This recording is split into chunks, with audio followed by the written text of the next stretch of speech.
Vă place toca-boca? Am revenit și eu puțin. Că nu, Adi m-a strigat cu dita mea minunatul. Nu aveam cum. A dus și ăla, nu a dat. Nu a dat pisica mea. Am uitat să vă spun. Toca-boca! Vă place toca-boca? Da sau nu? Ziceți în comentarii. Da sau nu? Vedeți un truc de mână? E mâna mea. O să fac un cât de mână. Vezi? Așa. Unde? Drăgărim. Așa. Am făcut și îmi dă totul. Știu că am pachete. Am și Crăciun. Crăciunel. Îmi fac bradul de roșu. Păi. Mamă! Arată de Crăciun. Mai! Chiar arată frumos. Ce tare!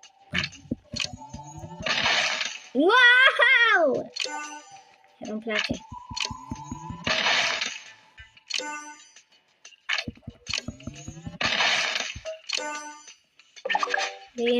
Bine, ok. Mamă, sunt de-aia nou, de uz. Mamă, ce tare! Deci aș dori să fac un pad ăsta de relax, da. Și un pătuț de ăsta. Așa de lung de ăsta, așa. Masaj. Asta nu. O să-i folosim de asta. Așa frumos. Uite. Așa.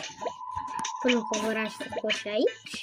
Ca să nu te udă copilul sau ce.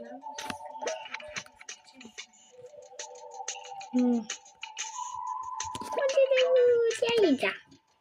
Mamă, ce frumos a ieșit și haine pentru oameni mari. Tăfteuțele. Ușiții.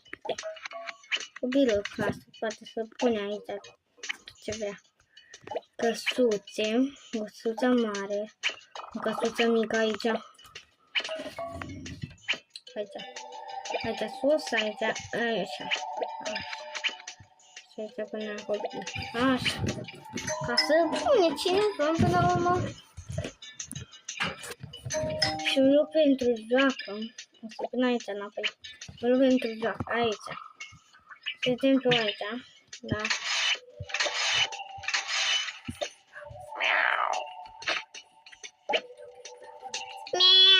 Pentru multe mai videoclipuri, abonați-vă și pa!